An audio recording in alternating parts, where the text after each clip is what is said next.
Çekirge değil seninle harvani Ağlama mahzene gitsin giderim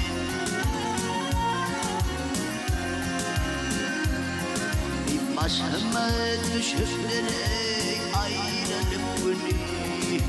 Hangi fida kalbime can dilim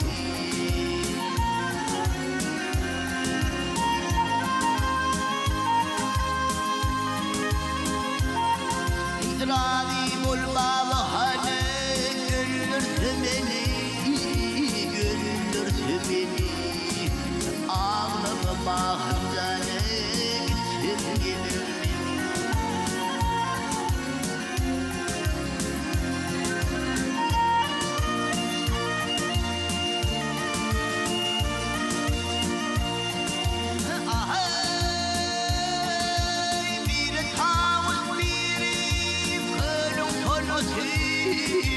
Kölüm sonati,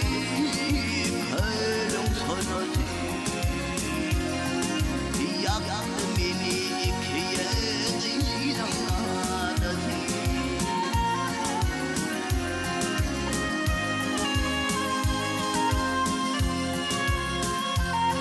Bir ruh daimahım zanım yeneci Kıydım yeneci Ağlama mahzene gitsin gelirim